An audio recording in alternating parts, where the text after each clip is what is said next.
When Madison Blackwell walked into the Pentagon's classified briefing room wearing a $50,000 diamond necklace and Louboutin heels, every general in the room thought they were looking at another spoiled billionaire's daughter playing dress-up.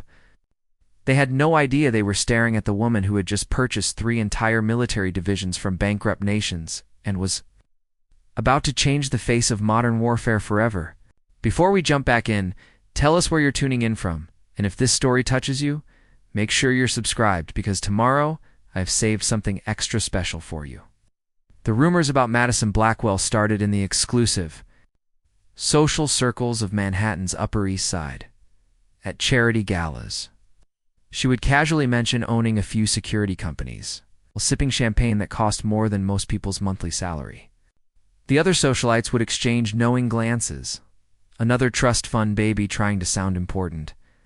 They saw the private jets, the sprawling estates in the Hamptons, and the collection of vintage Ferraris, and assumed she was just another wealthy heiress burning through daddy's money. What they didn't know was that Madison had never received a single dollar from her family. In fact, she had been completely cut off from her fortune at age 18 when she refused to marry the oil executive her father had chosen for her. The Blackwell patriarch had been furious when his daughter walked away from both the arranged marriage and the family empire, declaring she would never see a cent of their railroad fortune. Madison had smiled that day and told him she didn't need his money. She was 26 now, and that statement had proven to be the understatement of the century.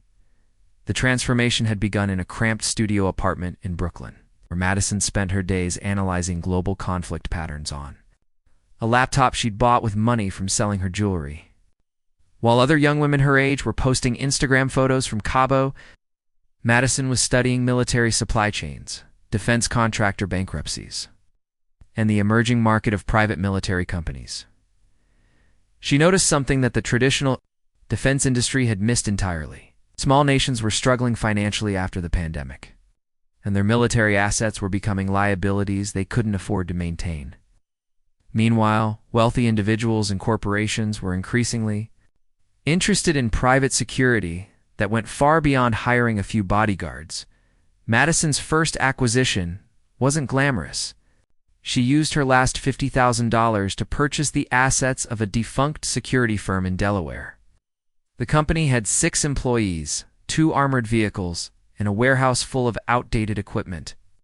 The previous owner, a former Navy SEAL named Jake Morrison, was 3 months behind on rent and desperate to sell. "You sure you know what you're getting into, lady?" Jake had asked, when Madison showed up in her designer suit to sign the papers. "This ain't like running a boutique." Madison had looked him straight in the eye and said, "I'm not here to run a boutique. I'm here to build an empire." Within 6 months, Madison had transformed the struggling company into something unprecedented. She started by identifying the specific security needs that traditional military contractors couldn't or wouldn't meet. Tech billionaires needed discreet protection for their families during international travel. Mining companies required armed security for operations in unstable regions. Shipping corporations wanted escort services for vessels crossing pirate-infested waters. But Madison was thinking bigger than anyone realized. She began reaching out to military officers from countries facing budget crises. Nations like Greece, Portugal, and several Eastern European countries were quietly selling off military assets to reduce their defense spending. Madison would arrive at these negotiations not as a typical arms dealer, but as a polished businesswoman offering solutions to their financial problems. The first major breakthrough came when she met Colonel Andreas Petrov, a Bulgarian military official who was overseeing the decommission of an entire armored division. The Bulgarian government needed to cut defense spending by 40%, and they had 30 tanks, 50 armored personnel carriers, and all the supporting equipment sitting in warehouses, costing money to maintain. Madison offered to purchase the entire division, not just the equipment, but the personnel contracts as well. She would hire the soldiers, mechanics, and officers as employees of her private military company, giving them stable employment while relieving the Bulgarian government of the financial burden. This is not how these transactions typically work. Colonel Petrov had said during their meeting in Sofia, "Private companies buy equipment. They don't buy entire military units. I'm not a typical private company, Madison had replied, sliding a contract across the table. And this isn't a typical transaction. Deal was worth $180 million. Madison paid in cash. The business community was stunned. How had a young woman with no apparent military background or family connections raised that kind of capital? The answer was a complex web of cryptocurrency investments, currency trading, and leveraged buyouts that Madison had orchestrated while living in her Brooklyn apartment. She had identified that certain cryptocurrencies were being used for black market arms deals, and by tracking those transactions, she could predict which military assets would soon be available for purchase. She then used sophisticated trading algorithms to manipulate currency exchanges in small, war-torn nations, creating the exact financial pressures that would force their governments to sell military equipment at below-market prices. But the Bulgarian deal was just the beginning. Word spread quickly through defense circles that there was a new player in the private military market, one with seemingly unlimited resources and unconventional methods. Within 18 months, Madison had acquired military assets from 7 different countries. She owned tank divisions from Eastern Europe, naval vessels from South America, and aircraft from African nations. But more importantly, she had assembled a private military force of over 12,000 personnel, former soldiers, pilots, naval officers, special forces operators from around the world. The Pentagon had been monitoring these transactions with growing concern. Private military companies typically handled security for embassies or corporate facilities. They didn't maintain standing armies with heavy artillery and air support capabilities. General Patricia Hayes, head of the Defense Intelligence Agency, had been tracking Madison's acquisitions for months. The intelligence reports painted a picture that seemed almost impossible to believe. Single individual had assembled a private military force that rivaled the standing armies of most nations. "Sir, we need to bring her in for a briefing," General Hayes had told the Secretary of Defense during a classified meeting. "This woman has purchased enough firepower to level a city, and we have no idea what her intentions are." That's how Madison Blackwell found herself walking into the Pentagon on a Tuesday morning in October, her diamond necklace catching the fluorescent lights as she took her seat across from some of the most powerful military officials in the country. The generals had expected to intimidate a wealthy amateur playing with dangerous toys. Instead, they found themselves facing a woman who had spent the last 3 years quietly building something that had never existed before. A private military corporation with the capabilities of a national defense force, answerable to no government, and constrained by no borders. As Madison placed her Hermes handbag on the conference table and smiled at the room full of decorated officers, she could see the exact moment when they realized their assumptions had been completely wrong. She wasn't some rich girl playing soldier. She was the commander of an army they hadn't seen coming. The silence in the Pentagon briefing room stretched uncomfortably as Madison opened a slim tablet and placed it on the polished conference table. General Hayes had prepared a presentation designed to overwhelm Madison with military terminology and strategic concepts, assuming she would quickly realize she was out of her depth. Instead, Madison spoke first. "Gentlemen, before you begin your interrogation, let me save us all some time." Her voice carried the confidence of someone who had anticipated this moment for months. "You want to know how I acquired Bolivian naval destroyers? Why I'm training Sudanese pilots in Romanian airspace? And what I plan to do with a fully operational missile defense system that I purchased from the Czech Republic last month?" The generals exchanged glances. Their intelligence reports hadn't mentioned the missile defense system. Madison continued, her fingers dancing across the tablet screen.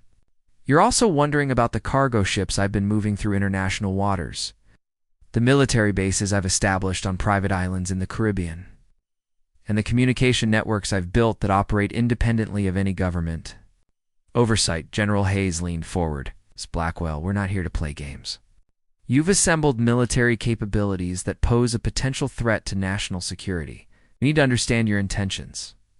"My intentions?" Madison smiled, and for the first time, there was something cold behind her polished exterior.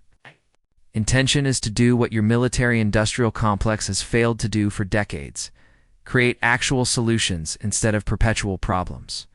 She tapped her tablet, and a holographic display materialized above the conference table, showing a detailed map of global conflict zones. Red markers indicated active military operations, while blue markers showed humanitarian crises that had received little to no military intervention. Syria, Yemen, Myanmar, the Democratic Republic of Congo, Madison said, pointing to various locations.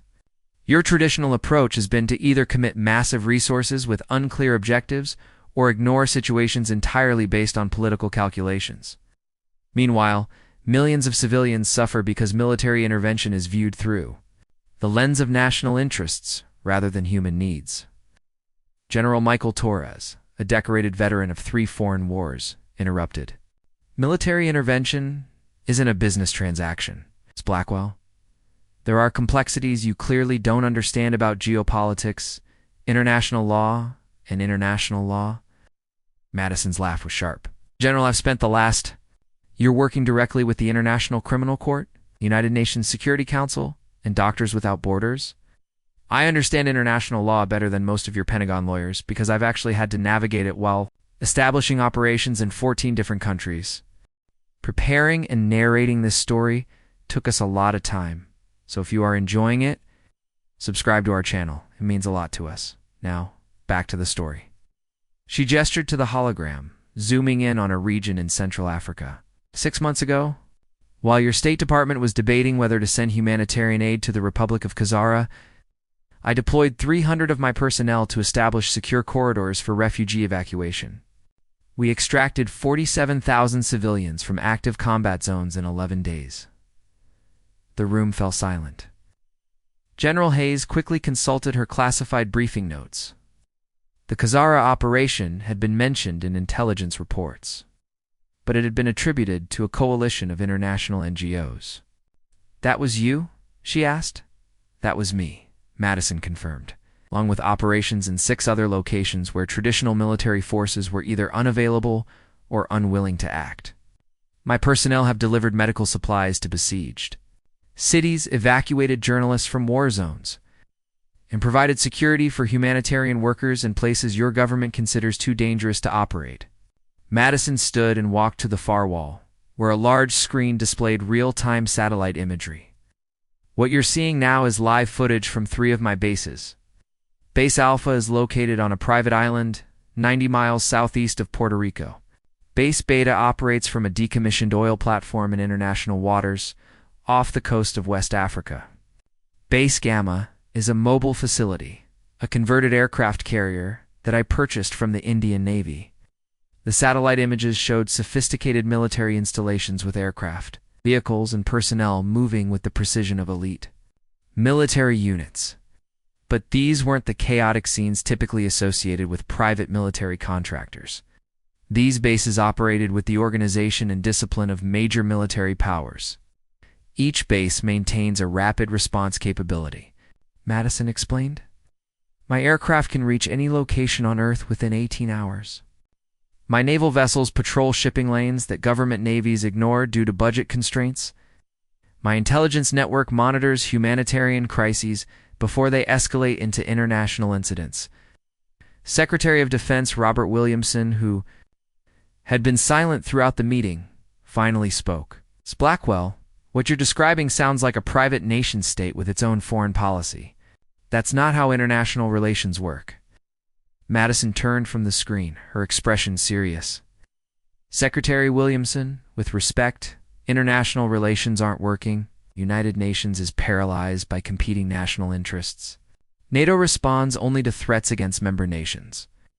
Your own military is stretched thin across multiple theaters with unclear objectives. Meanwhile, humanitarian crises spiral out of control because no one has the political will to act quickly and decisively. She returned to her seat and pulled up another display on her tablet. This one showed financial data, budgets, expenditures, and profit-loss statements. Traditional military operations cost taxpayers billions of dollars and often create more problems than they solve because success is measured by political outcomes rather than human impact. My operations are funded through private contracts with corporations wealthy individuals, and even governments who want results without the political complications of official military deployment. General Torres studied the financial data with obvious skepticism. You're telling us that you're running humanitarian military operations as a profitable business? That's impossible, is it? Madison challenged.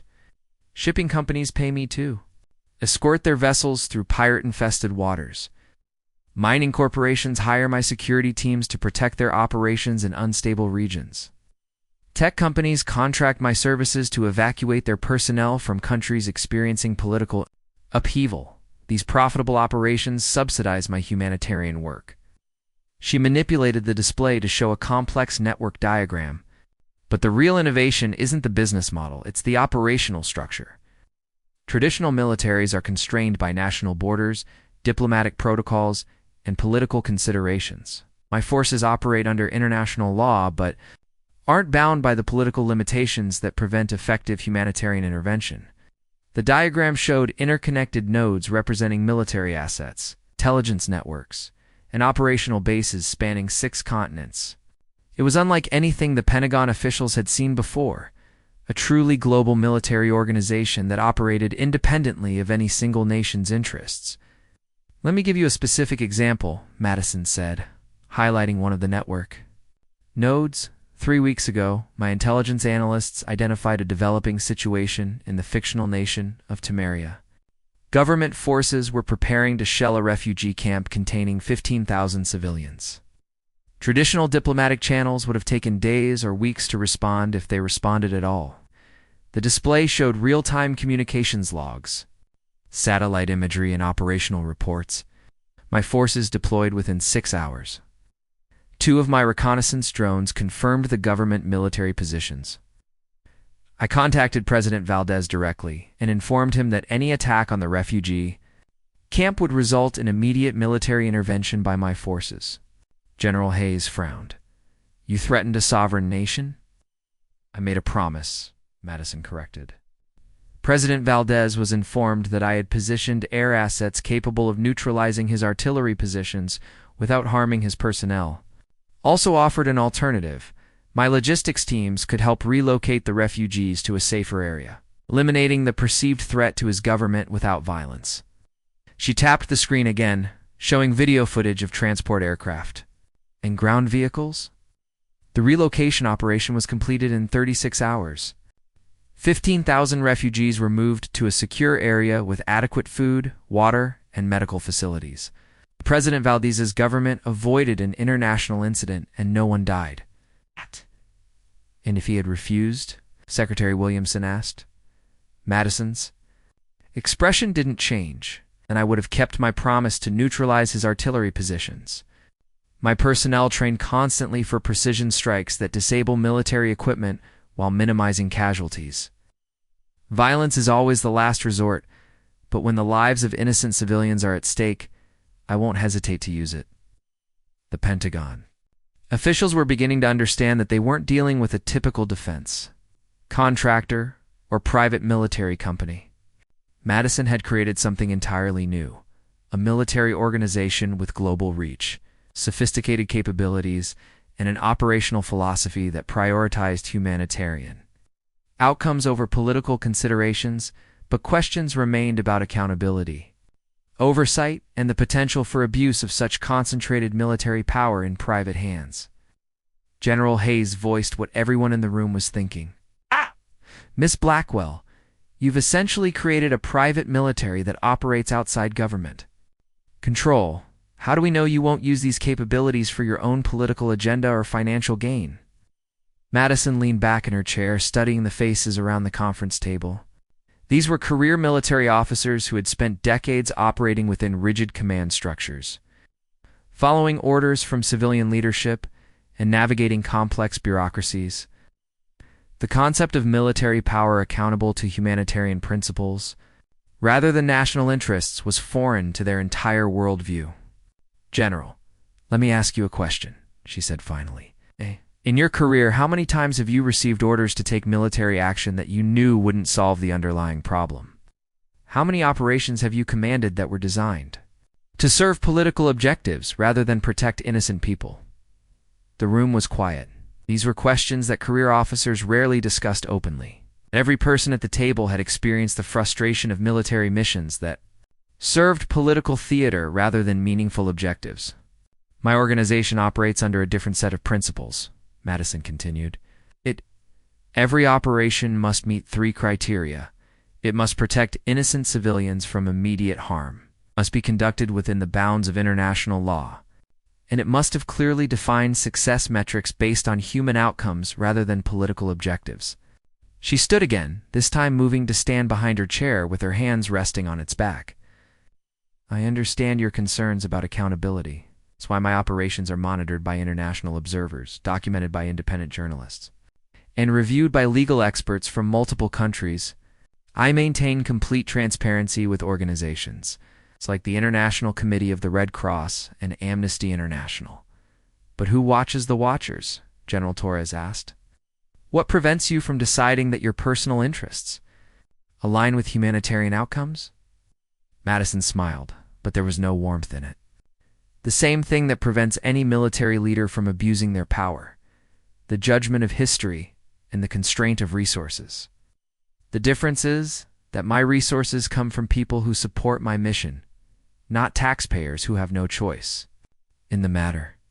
The meeting had been scheduled for 1 hour, but they were now well into their 2nd hour with no resolution in sight. Secretary Williamson glanced at his watch and made a decision that would change everything. Ms. Blackwell, we're going to need more time to process what you've told us. Would you be willing to participate in a comprehensive review of your operations? Full transparency, access to your facilities, interviews with your personnel? Yes. Madison had been waiting for this moment. Everything she had built over the past 3 years had been leading to this conversation.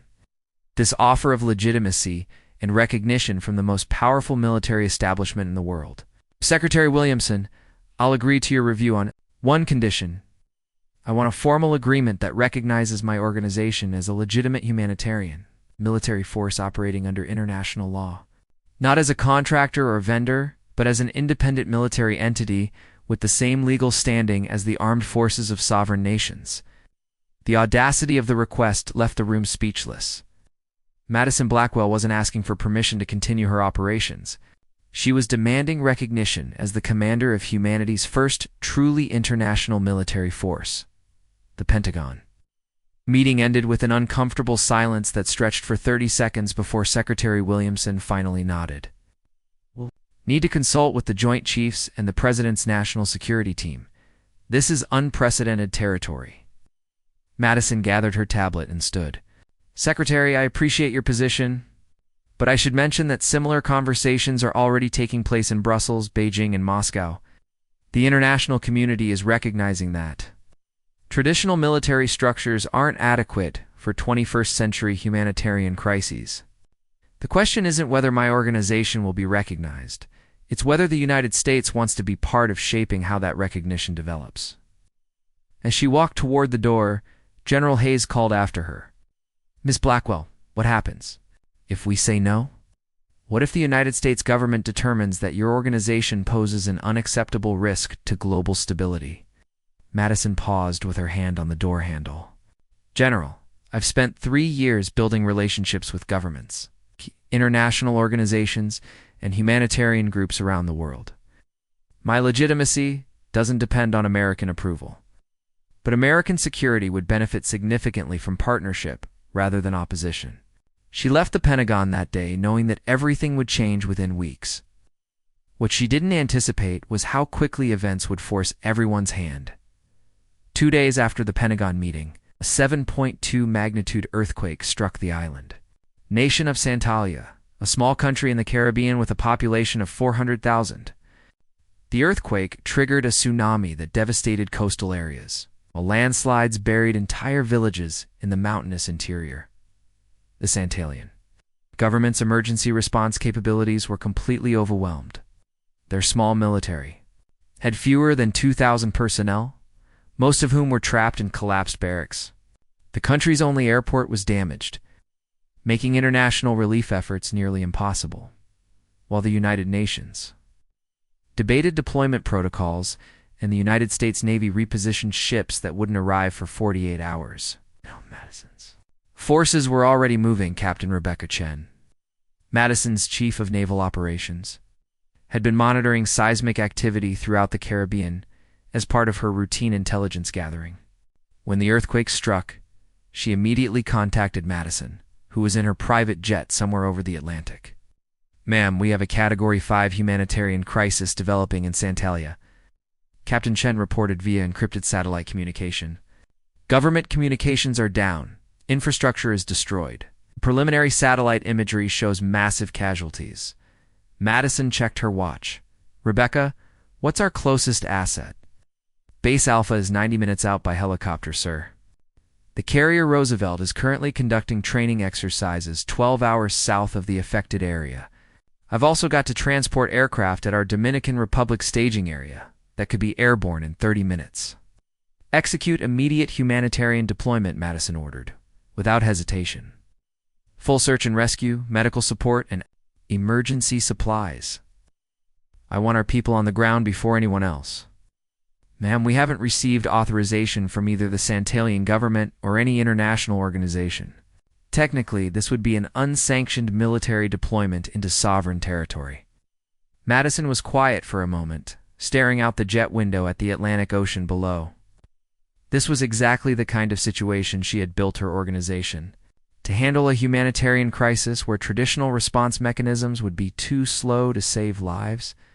But it was also a test of everything she had claimed during the Pentagon meeting. "Rebecca, what's the current estimate for civilian casualties if rescue operations don't begin within the next 6 hours?" "Conservative estimate is 15,000. Dead, ma'am. That number doubles every 12 hours that search and rescue operations are delayed. Then we will deploy now. I'll handle the political consequences." Within 2 hours, Madison's forces had established a forward operating base on Santalia's southern coast.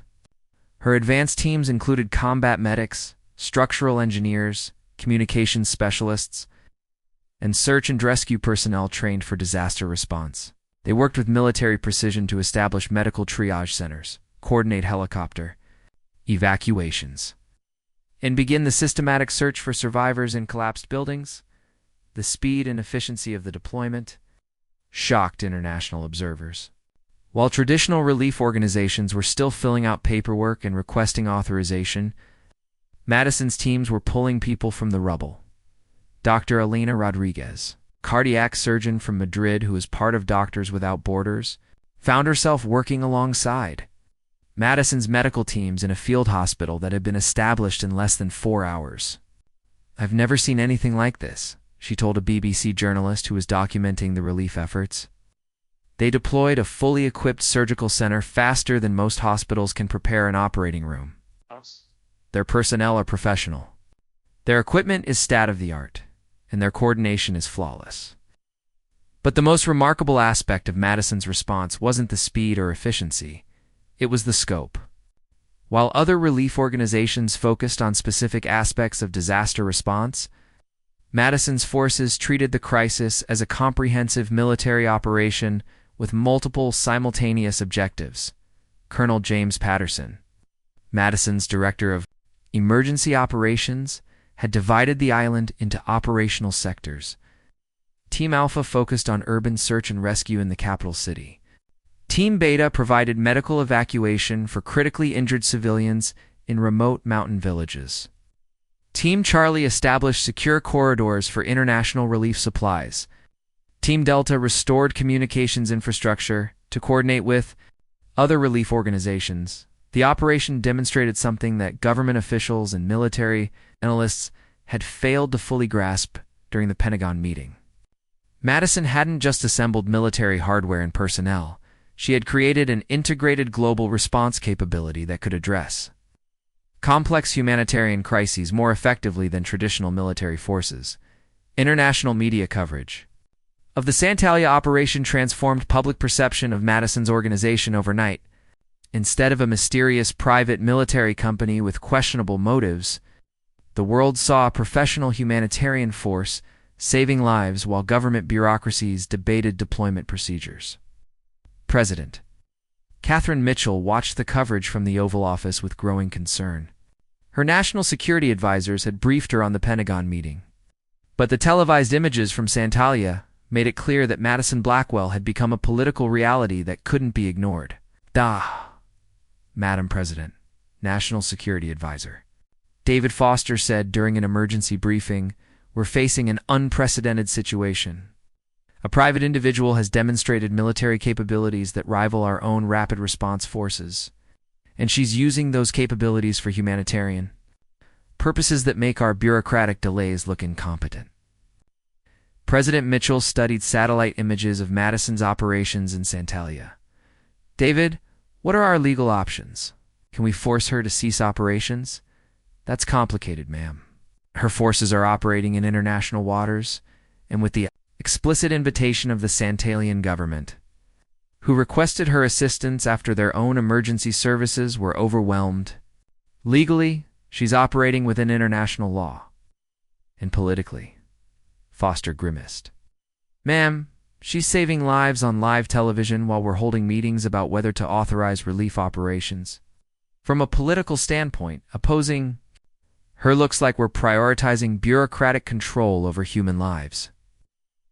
The president had spent 20 years in politics, rising from state senator to governor to the highest office in the land. She understood political optics better than most people understood their own families. The Santalia operation had created a narrative that would be impossible to counter a wealthy woman using her resources to save lives while government institutions failed to act, but there were larger implications beyond immediate political considerations.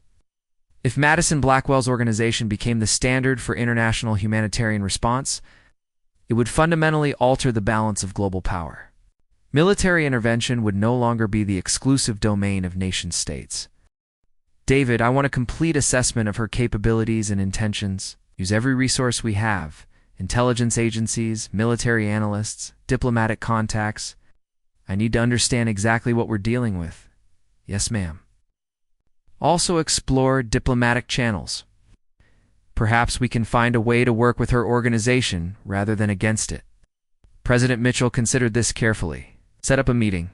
If Madison Blackwell wants recognition as a legitimate military force, she'll have to prove that she can be trusted with that level of responsibility." Meanwhile, in Santalia, Madison was experiencing the challenges of success. Her forces had saved thousands of lives and established effective disaster relief operations.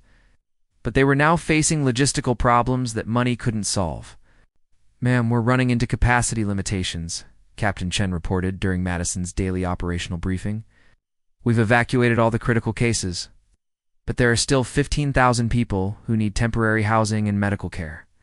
Our field hospitals can handle emergency treatment, but long-term recovery requires infrastructure we can't provide." Madison studied the operational reports while standing in the ruins of Santalia's capital city. Around her, her personnel continued search and rescue operations with the same efficiency they had maintained for 5 days straight. Chen was right. Military capabilities could address immediate crises, but recovery required civilian infrastructure, economic resources, and political stability. "Rebecca, what's the status of international relief coordination?" The UN finally approved deployment of their emergency response team, but they won't arrive for another 36 hours. The Red Cross has personnel on the ground, but they're limited by funding and bureaucratic constraints. The U.S. Navy relief ships are still 18 hours out. Madison had anticipated this moment when her organization would reach the limits of what military force could accomplish in humanitarian situations. She had built a military organization, but sustainable disaster recovery required civilian institutions, economic development, and long-term political commitment. "Contact the Santalian president and request a formal meeting," she decided. "We need to begin transitioning our emergency operations to civilian authorities. Our job is to stabilize situations, not govern territories." The meeting with President Carlos Mendez took place in the ruins of the presidential palace, which had been partially collapsed by the earthquake.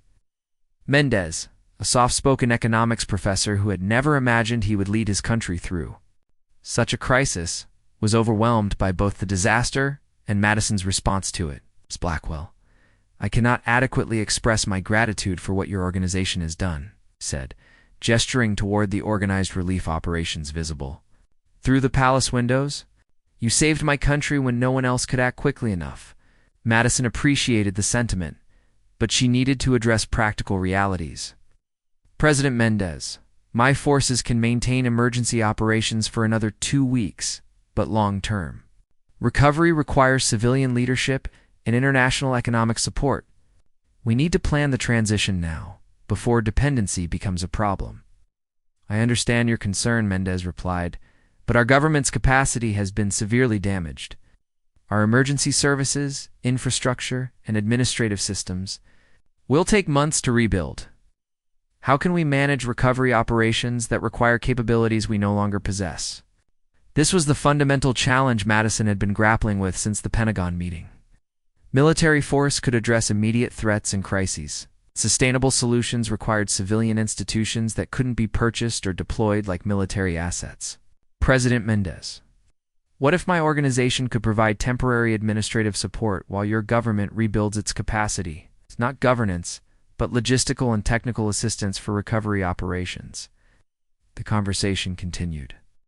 For 3 hours, establishing the framework for something that had never been attempted before, a formal partnership between a sovereign nation and a private military organization for post-disaster recovery.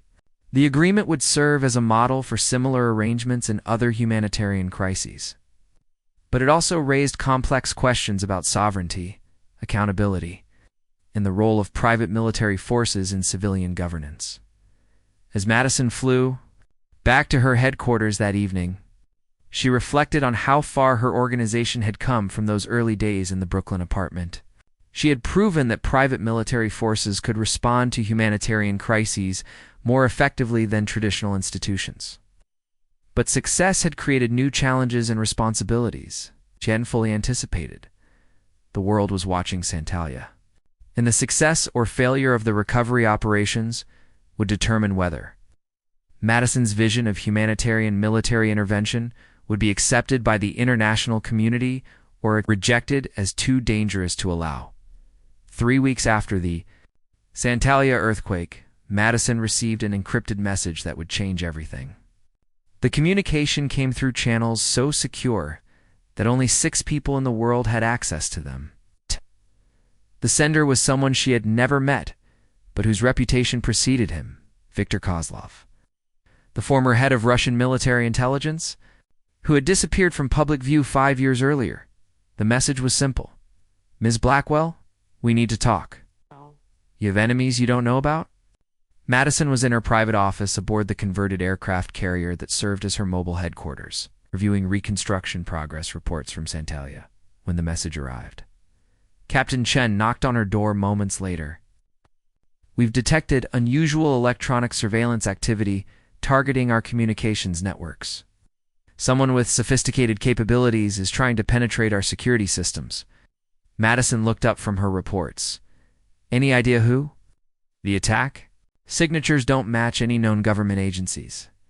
This is either a private intelligence operation or someone using technology we haven't seen before. 2 hours later, Madison found herself in a secure video conference with Viktor Kozlov, who appeared to be calling from a nondescript office somewhere. In Eastern Europe, he was a thin man in his 50s with the alert eyes of someone who had spent decades in the intelligence community. Ms. Blackwell, congratulations on your success in Santalia. You've demonstrated something that many people thought was impossible. A private military organization that operates more effectively than national armies? Madison remained cautious. Mr. Kozlov, I appreciate the compliment, but I doubt you. Contacted me to discuss my humanitarian work. You're correct. I contacted you because your success has created a problem that you may not fully understand. There are people in positions of significant power who view your organization as an existential threat to the current global order. Kozlov manipulated something off camera, and Madison's screen split to show satellite imagery of military installations around the world. Traditional defense contractors earn over $2 trillion annually by maintaining the current system of military procurement and international conflict. Your humanitarian model threatens to make their business obsolete. The images showed corporate facilities, government buildings, and private estates belonging to executives from major defense corporations. Madison recognized some of the location's headquarters of companies like Northfield Defense Systems, Titan Military Solutions, and Global Strategic Industries. These organizations have spent decades building relationships with government officials, military leaders, and intelligence agencies, Kozlov continued. They've created a system where international conflicts generate profitable contracts while humanitarian crises are ignored because they're not financially rewarding. Madison studied the information on her screen. You're suggesting that defense contractors see my organization as a business threat? I'm stating that several defense industry executives have held private meetings about eliminating your organization before it can disrupt their market dominance. These aren't corporate competitors, Ms. Blackwell. These are people who profit from human suffering and view your humanitarian success as a direct attack on their revenue streams. Kozlov's expression became more serious. 6 days ago, Senator, Harold Brennan received a briefing about your organization from Northfield Defense Systems. Senator Brennan chairs the Senate Armed Services Committee and has received over $12 million in campaign contributions from defense contractors. Over the past decade, a new image appeared on Madison's screen, a document marked confidential that appeared to be a threat assessment prepared by corporate intelligence analysts.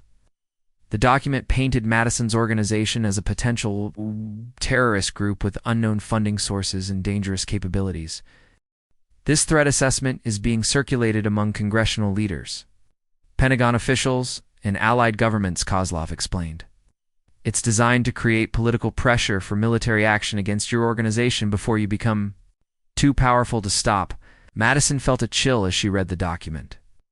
The analysis twisted every humanitarian operation her organization had conducted, suggesting hidden motives and dangerous precedents. The Santalia relief operation was described as an unauthorized military occupation that violated international sovereignty. Mr. Kozlov, why are you showing me this? What's your interest in my organization? My interest is in preventing a new kind of war, Ms. Blackwell. If traditional defense contractors succeed in destroying your organization, they'll send a message that humanitarian military intervention is unacceptable. That message will cost millions of lives in future crises. Kozlov leaned forward in his chair. But there's another reason. 5 years ago, I was forced to leave Russian intelligence because I opposed military operations that served oligarch interests rather than national security. I've been working independently to expose the connections between defense contractors and unnecessary military conflicts. He manipulated his controls again. Madison's screen filled with financial documents, communication logs, and personnel records. These files document how defense contractors have influenced military decisions in 17 different conflicts over the past decade.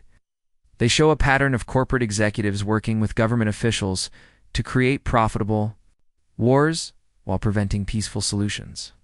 Madison spent the next hour reviewing the evidence Kozlov had compiled. The documents revealed a shadow network of defense industry executives, intelligence officials, and political leaders who coordinated military policies based on profit potential rather than national security needs. Mr. Kozlov, assuming this information is accurate, what do you suggest I do about it? Prepare for asymmetric warfare, Ms. Blackwell. These people won't attack your organization directly. They'll use political pressure, legal challenges, and media manipulation to destroy your reputation and legitimacy. You need to be ready to defend yourself on multiple fronts simultaneously. The conversation ended with Kozlov providing Madison with additional intelligence contacts and secure communication protocols. She closed the encrypted channel. Madison realized that her organization had evolved far beyond humanitarian military intervention. She was now engaged in a conflict with corporate interests that controlled significant portions of the global defense industry. The first attack came sooner than expected. 3 days after her conversation with Kozlov, Madison woke to find her organization featured in headlines across international media. Private Army threatens global security, and billionaire's military force operates without oversight. The news stories contained selective quotes from the corporate threat assessment Kozlov had shown her, along with interviews from anonymous Pentagon sources who expressed concern about Madison's capabilities and intentions. The coverage portrayed her organization as a rogue military force accountable to no government, and constrained by no law. But the media campaign was only the beginning. That afternoon, Madison received formal notification that the International Criminal Court had opened an investigation into her organization's operations in Santalia. Based on allegations of unauthorized military deployment and violation of national sovereignty, Captain Chen brought the legal documents to Madison's office with obvious concern. "Ma'am, they're claiming that our humanitarian operations constituted an illegal invasion of Santalian territory. President Mendez's formal invitation is being challenged as coercion obtained under duress." Madison reviewed the charges carefully.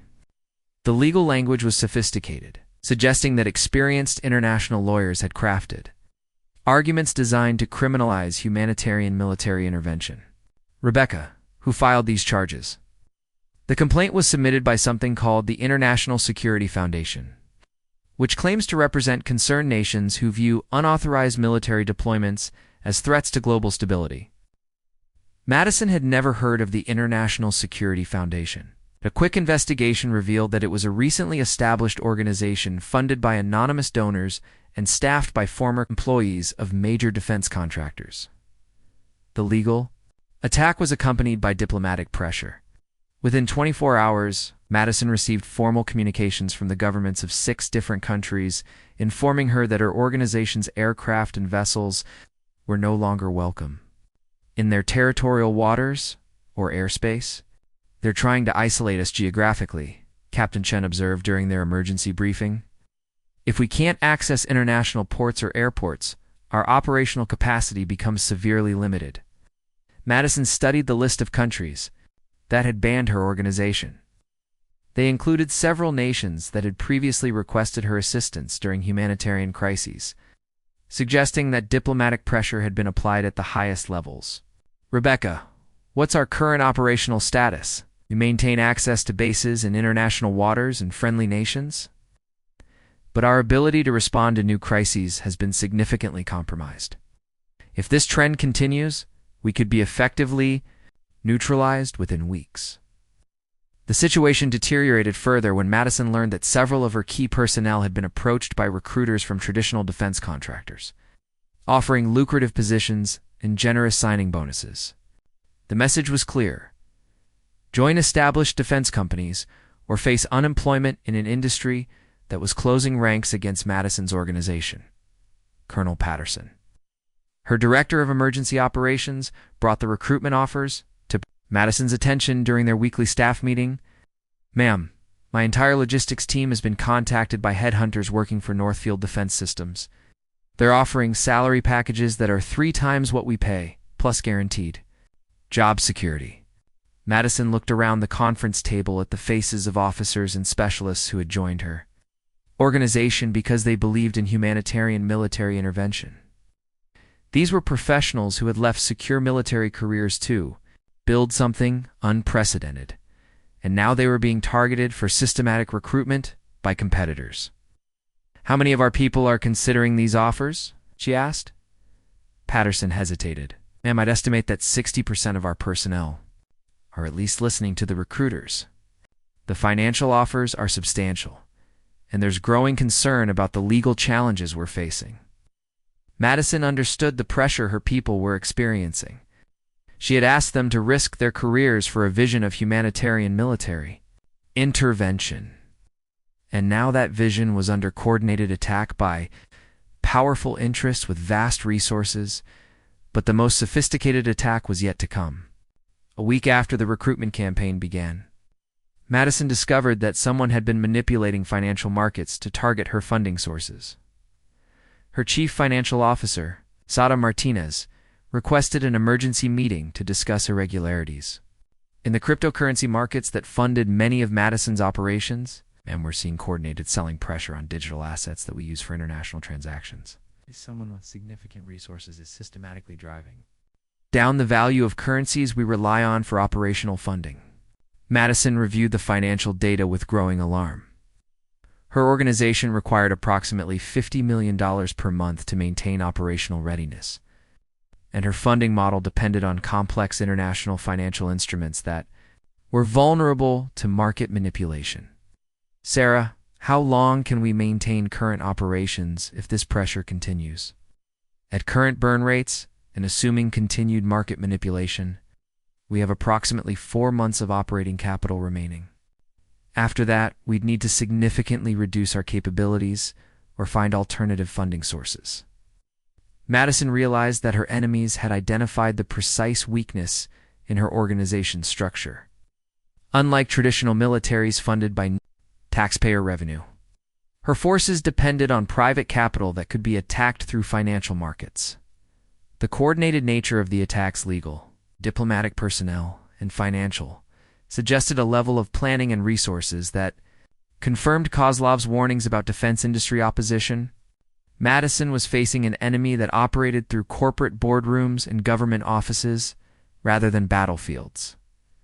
That evening, as Madison stood on the deck of her command ship, watching the sunset over international waters, she understood that everything she had built was under existential threat.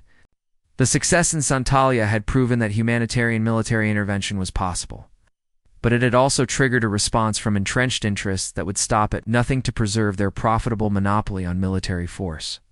The question was no longer whether her organization could save lives in humanitarian crises. The question was whether it could survive long enough to continue its mission in the face of enemies who had declared war on the very concept of humanitarian military intervention. Madison's response to the coordinated attacks came at 3:47 a.m. on a Tuesday morning, when most of the world was asleep. What happened next would be remembered as either the most brilliant strategic counterstrike in modern history or the beginning of a new kind of warfare that no one was prepared for. She had spent 3 sleepless days in her command center, surrounded by screens displaying real-time intelligence feeds from around the world.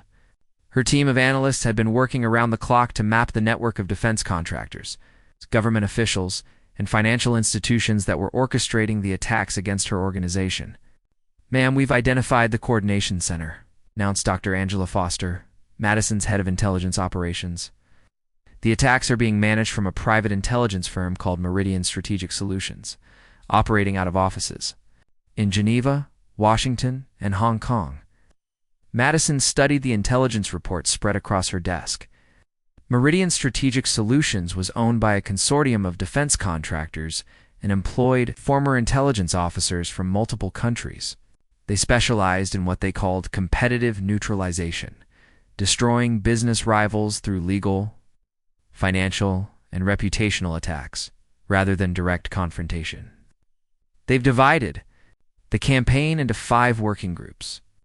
Group Alpha handles media manipulation and public relations. Group Beta manages legal challenges and regulatory pressure. Group Gamma coordinates diplomatic isolation efforts. Group Delta runs the personnel recruitment campaign. Group Echo executes financial market manipulation. Dr. Foster pulled up organizational charts showing the connections between Meridian Strategic Solutions and the various attacks Madison's organization had been experiencing. The level of coordination was remarkable. Every action had been precisely timed to maximize psychological and operational pressure. "They're treating this like a military campaign," Madison observed, "which means they have vulnerabilities like any military operation." She turned to face her assembled staff, intelligence analysts, communications specialists, financial experts, and military officers who had remained loyal despite the recruitment pressure. "We're going to demonstrate something that Meridian Strategic Solutions and their clients don't understand. We've been fighting corporations and government agencies that operate through bureaucratic procedures and legal constraints. Never fought an organization like ours." Madison's counterattack began with the release of a 12-hour documentary that appeared simultaneously on every major streaming platform, broadcast network, and social media channel in the world. The documentary wasn't leaked or hacked, it was purchased. Madison had spent $40 million buying advertising slots and streaming rights to ensure global distribution. The documentary was titled "The Profit of War" and featured the classified documents Viktor Kozlov had provided, along with additional evidence that Madison's intelligence team had gathered over the previous weeks. It detailed how defense contractors had manipulated military conflicts for profit, prevented peaceful solutions to international crises, coordinated the attacks against Madison's humanitarian organization. But the documentary was more than and expose it was a declaration of war against the entire military-industrial complex. The film opened with footage from Madison's humanitarian operations in Santalia, showing her personnel pulling survivors from earthquake rubble while government relief efforts remained stalled in bureaucratic procedures. The narrator, a former BBC correspondent whom Madison had hired specifically for this project, provided stark comparisons between the speed of her response and the delays caused by traditional military bureaucracies. While Madison Blackwell's forces were saving lives, defense contractors were calculating profit margins. While her organization coordinated international relief efforts, corporate executives were planning her destruction. The documentary then revealed the contents of secret meetings between defense industry leaders and government officials, documented through recordings that Madison's intelligence team had obtained through methods she never publicly disclosed. The recordings showed corporate executives explicitly discussing how to eliminate Madison's organization before it could demonstrate that humanitarian, military intervention was more effective than profitable military conflicts. One recording featured the voice of Richard Hartman, CEO of Northfield Defense Systems, explaining the threat Madison posed to traditional defense contractors. If this woman succeeds in proving that private military forces can resolve humanitarian crises more effectively than government militaries, she'll destroy our entire business model. Politicians will start asking why they're spending $2 trillion annually on defense budgets when a single private organization can achieve better results with a fraction of the resources. The documentary's most explosive revelation came in Hour 8, when it detailed how defense contractors had deliberately prolonged military conflicts to maximize contract revenues. Internal documents showed company executives advising government officials to reject peace negotiations and maintain military deployments that generated billions in equipment sales and logistical contracts. Within 6 hours of the documentary's release, governments around the world were facing unprecedented public pressure to explain their relationships with defense contractors. Protest demonstrations erupted in 37 countries demanding investigations into military procurement, corruption, and calling for support of Madison's humanitarian organization. But Madison's counterattack was just beginning. While the world was absorbing the documentary's revelations, her financial team was executing a sophisticated market manipulation campaign that turned Meridian Strategic Solutions' own tactics against them. Sarah Martinez, Madison's chief financial officer, had spent weeks identifying the specific financial instruments and market positions that defense contractors were using to attack Madison's funding sources. With access to Madison's substantial cryptocurrency holdings and international investment portfolio, Martinez launched coordinated attacks against the stock prices of every company involved in the conspiracy, or short-selling $1.2 billion worth of defense contractor stock, while simultaneously buying massive positions in humanitarian technology companies, Martinez explained during her operational briefing. We're essentially betting that the public will punish companies that profit from conflict while rewarding organizations that invest in peace. The market effects were immediate and dramatic. Northfield Defense Systems lost 18% of its stock value in the first day of trading after the documentary's release. Titan Military Solutions dropped 23%. Global Strategic Industries fell 16%. The combined market capitalization losses exceeded $40 billion in 48 hours. But Madison's most devastating weapon wasn't financial or technological, it was moral. She had recorded a personal message that was delivered directly to every employee of every defense contractor involved in the conspiracy against her organization. The message appeared on corporate computer systems, personal smartphones, and home televisions. It couldn't be blocked or deleted because Madison's communications specialists had infiltrated the same networks that Meridian Strategic Solutions had been using to coordinate their attacks. Madison appeared on screen wearing her military uniform. Rather than the designer clothing she had worn during diplomatic meetings, she looked directly into the camera and spoke with the authority of someone who commanded a global military force. My name is Madison Blackwell, and I'm speaking directly to the men and women who work for companies that have declared war against humanitarian military intervention. You didn't choose this fight, but your employers have decided that corporate profits are more important than human lives. She paused, allowing the weight of her words to settle. I want you to know what your companies have done to prevent my organization from saving lives. They've spent millions of dollars to stop us from responding to humanitarian crises. They've manipulated markets to cut our funding. They've pressured governments to deny us access to disaster areas where people are dying. The message continued with specific examples of how defense contractor interference had delayed or prevented humanitarian operations. Madison showed satellite imagery of refugee camps that her organization had been prevented from reaching medical facilities that couldn't be established because of diplomatic pressure, and disaster areas where people had died while legal challenges prevented relief operations. But here's what your employers don't understand, Madison continued. They've attacked an organization that operates by different rules. We don't answer to shareholders or bureaucratic procedures. We answer to moral principles that your companies abandoned long ago. The message concluded with an offer that stunned the defense industry. To every engineer, analyst, logistics specialist, and military professional working for companies involved in this conspiracy, my organization is offering immediate employment, with full salary matching, comprehensive benefits, and the opportunity to use your skills for humanitarian purposes rather than corporate profit. You have 72 hours to decide whether you want to continue working for companies that profit from human suffering, or join an organization dedicated to preventing it. The response was unprecedented. Within 24 hours, Madison's recruitment offices in 12 different countries were overwhelmed with applications from defense contractor employees. The exodus included senior engineers, intelligence analysts, project managers, and even some executive-level personnel who brought detailed knowledge of their former employer's operations. Dr. Patricia Yang, a weapons systems engineer who had worked for Titan Military Solutions for 8 years, explained her decision during a public interview. I got into defense work because I wanted to protect people. But I realized that my company wasn't interested in protection.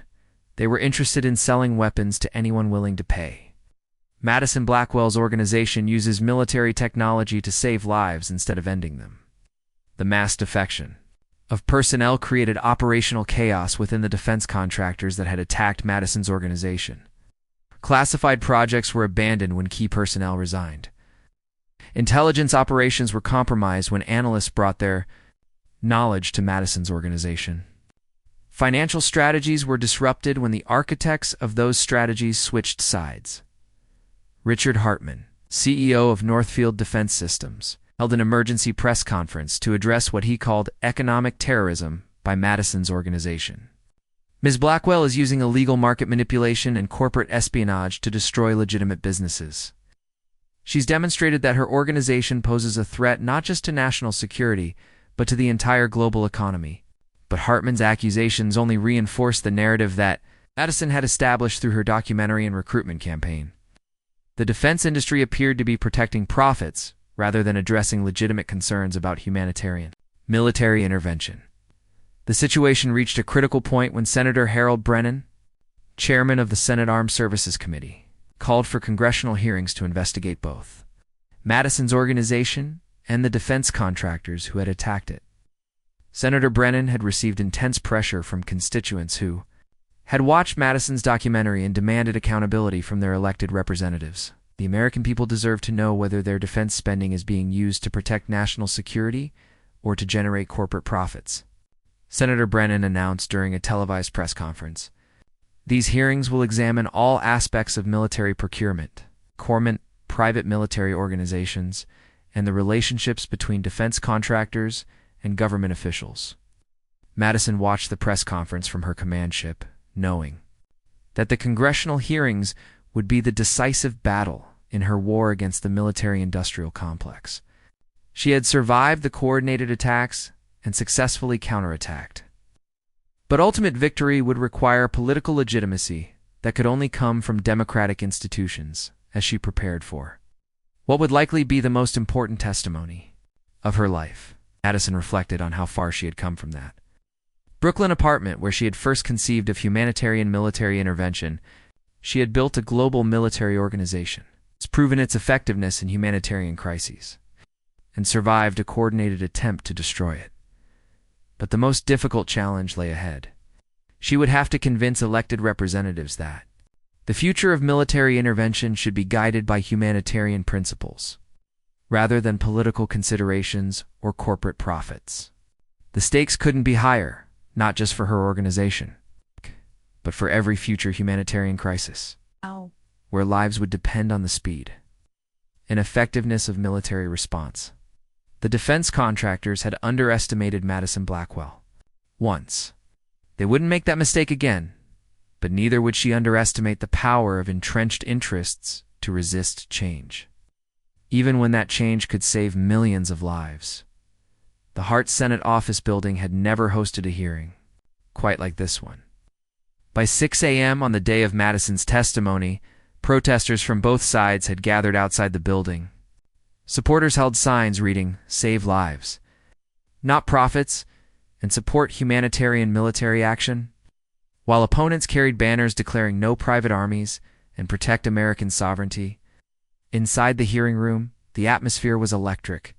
With tension, the Senate Armed Services Committee had arranged the largest hearing room available, but demand for seating still exceeded capacity by a factor of 10. International media crews occupied an entire section, while representatives from foreign governments sat in designated observer areas. Madison arrived at the Capitol building in an unmarked sedan, wearing a navy blue business suit rather than her military uniform. She had spent the previous week in intense preparation with a team of constitutional lawyers, military historians, and strategic communications experts. This testimony would either legitimize her organization as a new model for international humanitarian intervention or provide the EP's justification for its destruction. Senator Brennan gavelled the hearing to order at 9 a.m. sharp. "The committee will come to order. We are here today to examine the emergence of private military organizations, their impact on international security, and their relationship to traditional defense contractors and government military forces." He looked directly at Madison, who sat at the witness table flanked by her legal advisors. "Ms. Blackwell, you have requested the opportunity to address this committee and the American people about your organization's activities. Before we begin, I want to establish the ground rules for this hearing. You are testifying under oath, and any false statements will be subject to perjury charges." Madison nodded. "I understand, Senator. I welcome the opportunity to provide complete transparency about my organization's operations, funding, and objectives." Senator Rebecca Walsh, the ranking minority member, leaned forward. "Ms. Blackwell, let's start with a basic question that I think the American people deserve to have answered. Clearly, you have assembled what appears to be a private army with capabilities that rival those of major nation-states. Why should we not view this as a fundamental threat to democratic governance and international stability?" Madison had anticipated this opening question. "Senator Walsh, I appreciate your concern. I think it reflects a fundamental misunderstanding about the nature of my organization. We are not a private army in the traditional sense. We are a humanitarian intervention force that operates under international law and with the explicit invitation of sovereign governments or international organizations." She gestured to a chart that appeared on screens throughout the hearing room. "Our operations have been conducted in partnership with the United Nations, the International Committee of the Red Cross, Doctors Without Borders, and legitimate government authorities. We have never acted unilaterally or without proper legal authorization." Senator Walsh was not satisfied with this response. "But Ms. Blackwell, you possess military capabilities that allow you to project force anywhere in the world within hours. The decision to deploy those capabilities rests entirely with you, not with any democratic institution or international body. How is that different from a private army?" "Senator, the difference lies in accountability and objective," Madison replied. "Traditional private military companies are accountable to their corporate shareholders and operate for profit. My organization is accountable to humanitarian principles and operates to save lives. Every deployment decision is reviewed by legal experts and humanitarian organizations before implementation."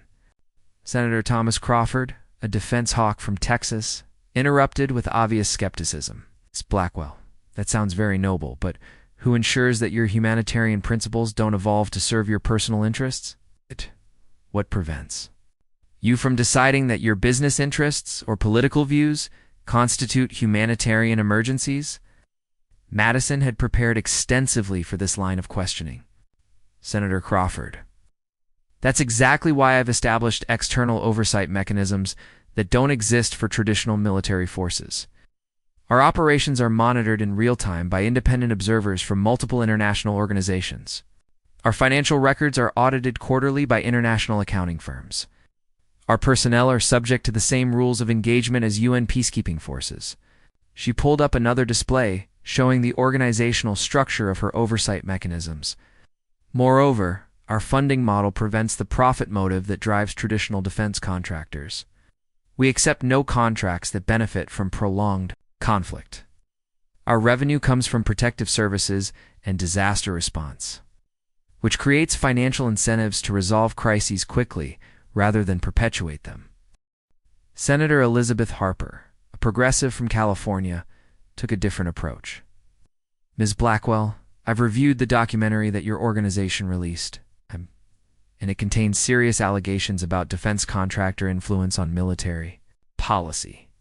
Can you provide specific examples of how traditional defense contractors have prevented or delayed humanitarian interventions for profit? This was the opening Madison had been waiting for. Senator Harper, I can provide numerous documented examples. In 2019, my organization offered to provide emergency medical evacuation for civilians trapped in the siege of Aleppo. Our aircraft were prepared and our medical teams were standing by. The operation was blocked by diplomatic pressure from defense contractors who were earning revenue from arms sales to various parties in the Syrian conflict. She displayed documents on the hearing room screens. These emails show executives from 3 major defense contractors coordinating with State Department officials to prevent our humanitarian operation. Their stated concern was that successful private humanitarian intervention would create unrealistic expectations for government military responses to similar crises. The hearing room buzzed with whispered conversations as senators and observers absorbed the implications of these documents. Senator Harper pressed further. Ms. Blackwell, are you alleging that American defense contractors deliberately prevented the rescue of civilian casualties to protect their business interests? Senator, I'm not alleging it. I'm documenting it with emails, financial records, and recorded conversations that my intelligence team obtained through legal means. Senator Crawford objected sharply. Ms. Blackwell, how do we know these documents are authentic? And what do you mean by legal means of obtaining private corporate communications? Madison had anticipated this challenge to her evidence. Senator Crawford, every document I've presented has been verified by independent forensic analysts and is available for examination by any committee member. As for our intelligence methods, my organization employs former intelligence officers from multiple countries who use the same techniques that government agencies employ to gather information on threats to international security. Are you claiming that American defense contractors constitute threats to international security? Senator Crawford demanded. Senator, I'm claiming that any organization that profits from prolonged human suffering and actively prevents humanitarian assistance constitutes a threat to human security, which is the foundation of international security. The exchange was becoming heated, but Senator Brennan intervened to maintain order. Let's focus on the specific capabilities and operations of Ms. Blackwell's organization. Ms. Blackwell, can you describe your current military assets and explain how they're deployed? Madison was prepared for this inventory request. Senator Brennan, my organization currently maintains 3 primary operational bases: 12 naval vessels, including 1 aircraft carrier, 47 aircraft ranging from transport helicopters, 2 strategic airlift capabilities, and approximately 13,000 personnel. The numbers caused visible reactions throughout the hearing room. Several senators exchanged alarmed glances. Our personnel include former military officers from 18 different countries, medical professionals from major humanitarian organizations, and technical specialists from leading technology companies. All personnel undergo extensive background checks and training in international humanitarian law. Senator Walsh jumped back into the questioning. Ms. Blackwell, those capabilities exceed the military resources of most countries. You're describing a force that could potentially invade small nations or threaten major shipping lanes. How do we know you won't use these capabilities for purposes other than humanitarian intervention? Senator Walsh, that concern reflects exactly why my organization is more trustworthy than traditional military forces. Unlike national militaries, we have no territorial ambitions, no political agenda, and no constituency that benefits from military conflict. Our entire operational model depends on maintaining legitimacy with the international humanitarian community. Madison stood and walked to a map display at the front of the hearing room. Every operation we've conducted has been documented by international media, monitored by humanitarian organizations, and reviewed by legal experts. Our track record demonstrates consistent adherence to humanitarian principles. While traditional military forces operate under political directives that often prioritize national interests over human welfare, Senator David Martinez from Arizona, who had been silent throughout most of the hearing, finally spoke. Ms. Blackwell, I've been reviewing casualty statistics from your operations compared to traditional military interventions. Your forces seem to achieve humanitarian objectives. With significantly fewer civilian casualties, can you explain this difference, Senator Martinez? The difference comes down to training, objectives, and accountability. My personnel train specifically for humanitarian operations where civilian protection is the primary mission. Traditional military forces train for combat operations where enemy destruction is the primary objective. Madison returned to the witness table.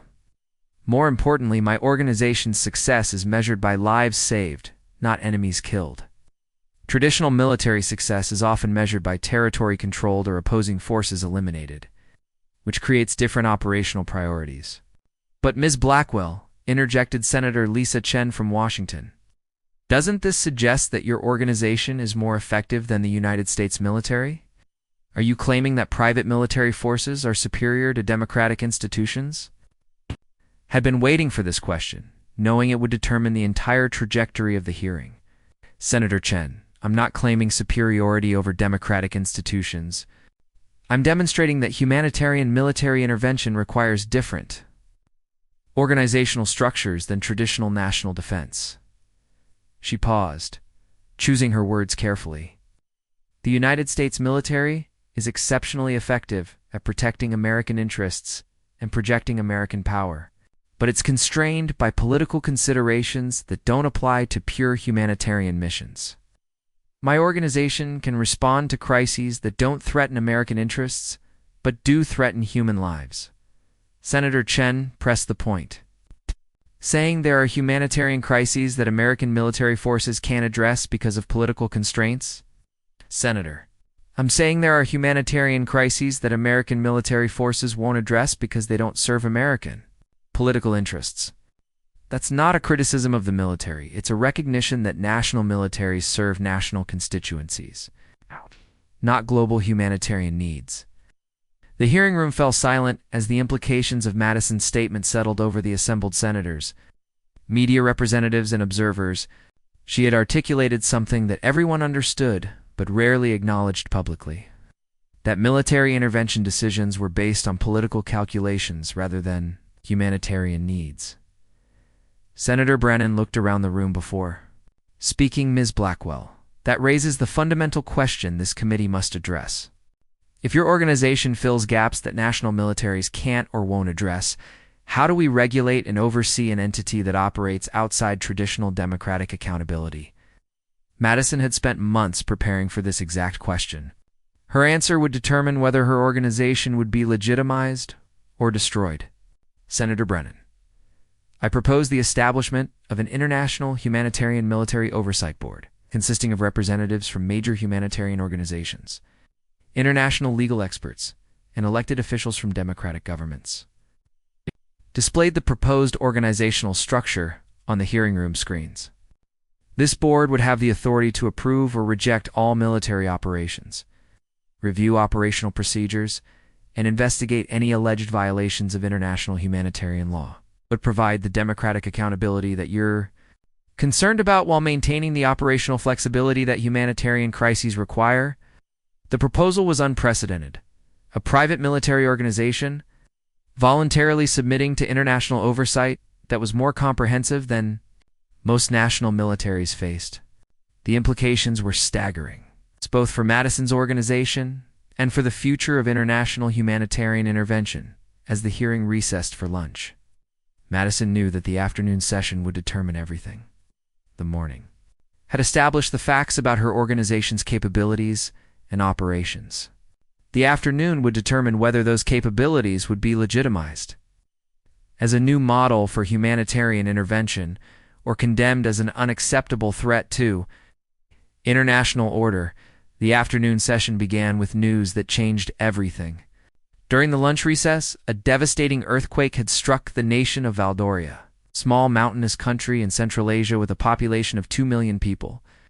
The 8.1 magnitude quake had triggered massive landslides that buried entire villages and severed all communication links to the outside world. Senator Brennan gavelled the hearing back to order with unusual urgency. Before we continue with our scheduled proceedings, the committee has been informed of a developing humanitarian crisis in Valdoria. Initial reports suggest massive casualties and complete infrastructure collapse. He looked directly at Madison. It's Blackwell. I understand that your organization has been monitoring this situation. Can you provide the committee with your assessment? Madison consulted her tablet, which had been receiving real-time updates from her intelligence team throughout the lunch break. Senator, our satellite analysis indicates that the earthquake has destroyed approximately 60% of Valdoria's infrastructure. The capital city is completely cut off, and we estimate that 40 to 50,000 people are trapped in collapsed buildings or isolated by landslides. The gravity of the situation was immediately apparent to everyone in the hearing room. Valdoria was a landlocked country with limited international connections and minimal emergency response capabilities. Without immediate international assistance, the death toll would be catastrophic. Senator Walsh asked the obvious question.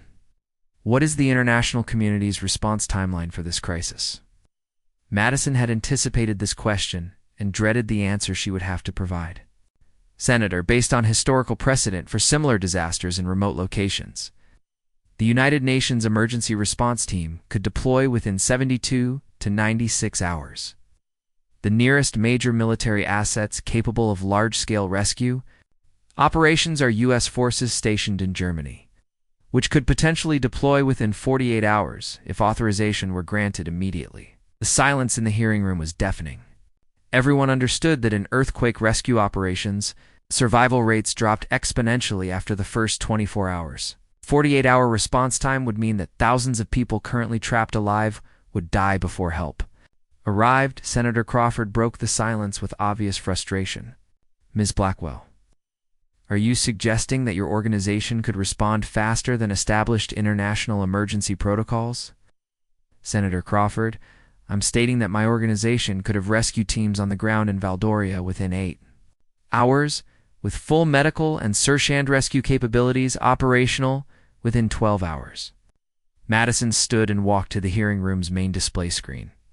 3 of my aircraft are currently positioned at bases within flight range of Valdoria. My personnel are already conducting pre-flight preparations based on preliminary satellite data. However, I cannot authorize deployment without proper international approval, which is exactly why this hearing is so important. The irony of the situation was not lost on anyone present. While the committee debated whether Madison's organization should be allowed to exist, thousands of people were dying in a crisis that only her organization could address quickly enough. To save them, Senator Martinez leaned forward. Ms. Blackwell, what would you need to deploy immediately to Valdoria? Senator, I would need authorization from this committee. Acknowledgement from the Valdorian government, assuming we can establish communication, and coordination with international humanitarian organizations to ensure our operations complement rather than conflict with other relief efforts. Senator Harper stood abruptly. Mr. Chairman, I move that this committee authorize Ms. Blackwell's organization to provide immediate humanitarian assistance to Valdoria. Mechanisms. The motion created immediate chaos in the hearing room. Several senators began speaking simultaneously while legal advisors whispered urgently with their principals. The international media representatives realized they were witnessing history. The first formal authorization of a private humanitarian military force by a democratic government. Senator Crawford objected vehemently. Mr. Chairman, this committee cannot authorize military deployment by a private organization. We don't have the legal authority, and we certainly can't set this precedent without comprehensive review. Senator Crawford, Senator Harper replied sharply. People are dying while we debate legal precedents. Ms. Blackwell's organization is the only force capable of immediate response, and every hour we delay costs lives that could be saved. Senator Brennan called for order, but the debate continued with increasing intensity. The committee was facing an impossible choice between adhering to established procedures and authorizing action that could save thousands of lives. Madison realized that this moment would define not just her organization, but the entire future of international humanitarian response. She raised her hand to request permission to speak. Senators, if I may address the committee's dilemma. You're debating whether to authorize my deployment to Valdoria, but that's not actually the question. Before us today, the room quieted as Madison returned to the witness table. The question is whether the international community will continue to allow legal procedures and bureaucratic constraints to prevent effective humanitarian response, or whether we'll create new mechanisms that prioritize saving lives over protecting institutional prerogatives. She gestured toward the screens, showing satellite imagery of destruction in Valdoria. Right now, there are people trapped in that rubble who will survive if rescue operations begin within the next few hours. Those same people will die if we wait for traditional response protocols. This is exactly why I built my organization. To respond when established institutions cannot act quickly enough. Senator Chen, who had been quiet during the afternoon session, suddenly spoke. Ms. Blackwell, what if we authorize your Valdoria deployment as a test case for your proposed International Humanitarian Military Oversight Board? Real-time oversight of an actual operation would provide better assessment than any theoretical discussion. The suggestion electrified the hearing room. Madison's proposal for international oversight could be implemented immediately, providing both the authorization she needed and the accountability mechanism the committee required. Senator Chen, I accept that proposal completely. Madison responded immediately. I will place my Valdoria operations under direct oversight of representatives from this committee, the United Nations, and international humanitarian organizations. All operational decisions will be subject to real-time review and potential veto authority. Senator Brennan consulted quickly with the committee's legal advisor before speaking.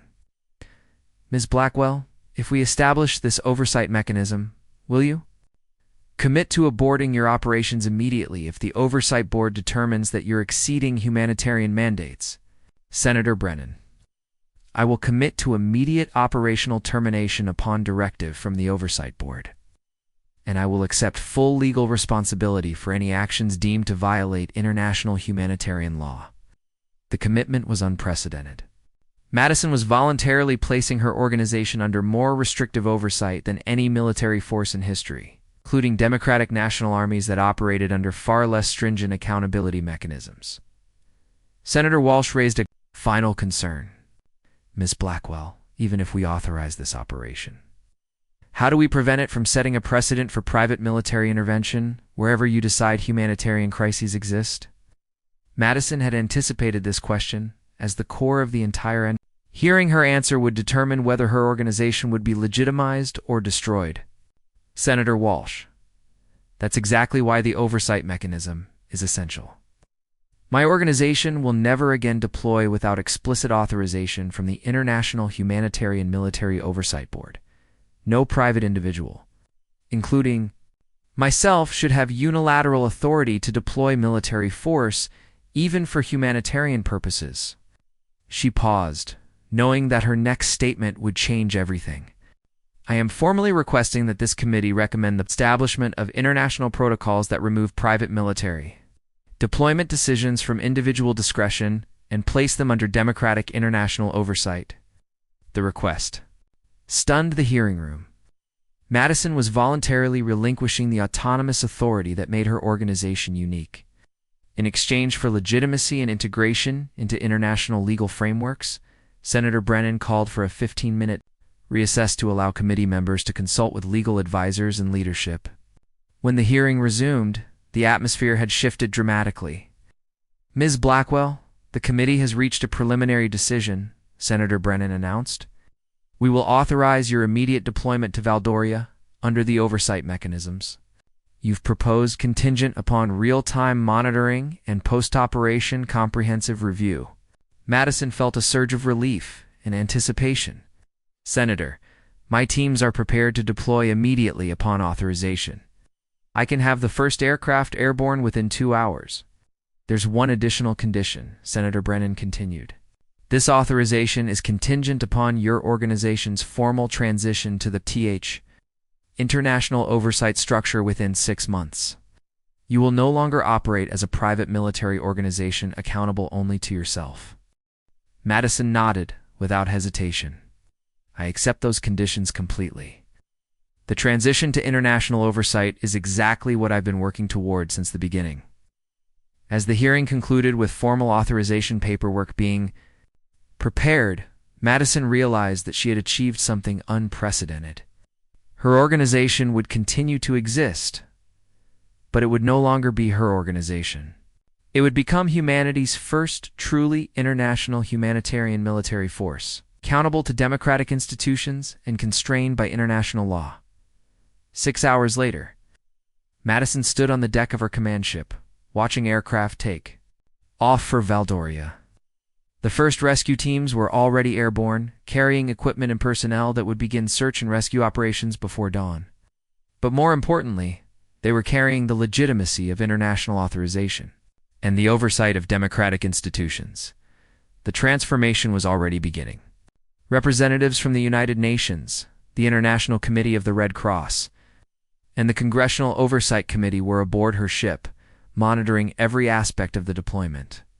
Madison's operational decisions were subject to real-time review by international experts who could halt operations if they determined that humanitarian mandates were being exceeded. "Captain," Chen approached with operational updates. "Ma'am, the first teams will reach Valdoria in 4 hours. The Valdorian government has formally requested our assistance, and international relief organizations are coordinating their efforts with our operations." Madison nodded, but her mind was on larger implications. "Rebecca, this is the last operation we'll conduct as an independent organization. After Valdoria, we'll be part of something bigger than anything I imagined when I started this in that Brooklyn apartment." "Ma'am, do you regret giving up autonomous control?" Madison considered the question while watching another aircraft disappear into the distance, carrying supplies and personnel toward people who would live because of decisions made in a congressional hearing room. "Rebecca, I never wanted autonomous control. I wanted an effective humanitarian response. If international oversight makes our operations more legitimate and more effective, then we've achieved everything we set out to accomplish." 3 weeks later, the Valdoria operation was declared a complete success. Madison's organization had evacuated over 30,000 people from disaster areas, provided medical treatment for 15,000 injured civilians, and coordinated the delivery of emergency supplies to isolated communities. The operation had been conducted under continuous international oversight, with every decision documented and reviewed by democratic institutions. More importantly, the Valdoria operation had proven that humanitarian military intervention could be both effective and accountable. The International Humanitarian Military Oversight Board was formally established by United Nations resolution. With Madison's organization becoming its first operational unit, the defense contractors who had attempted to destroy Madison's organization found themselves facing congressional investigations, Securities and Exchange Commission fraud charges, and international legal proceedings based on the evidence she had provided. Several corporate executives were arrested. Multiple companies faced billions in civil liability for manipulating military conflicts to generate profits. Madison Blackwell had transformed from a disinherited heiress living in a Brooklyn apartment to the commander of humanity's first international humanitarian military force. But more importantly, she had proven that military force could serve humanitarian principles rather than political interests or corporate profits. As she stood in her new office at the International Humanitarian Military Command Headquarters in Geneva, Madison reflected on the journey that had brought her to this moment. She had set out to build a better way to respond to humanitarian crises. And she had ended up changing the fundamental relationship between military power and democratic accountability. The wealthy socialites who had once dismissed her as another trust fund baby playing with her father's money could never have imagined that the woman they had underestimated would reshape the entire concept of international military intervention. They had been right about one thing. Madison Blackwell was too rich. But they had been wrong about what she would buy with that wealth. She hadn't bought armies to accumulate power. She had bought armies to save lives, and in doing so, she had purchased something far more valuable than military might. She had bought hope for a future where humanitarian crises would be met with immediate, an accountable international response. The story of Madison Blackwell proved that sometimes the most powerful weapon against human suffering isn't technology or tactics. It's the moral courage to use wealth and influence in service of principles larger than personal gain. Sometimes the greatest victory isn't defeating enemies, but transforming them into allies in the service of humanity itself. Up next, you've got two more standout stories right on your screen. If this one hits the mark, you won't want to pass these up.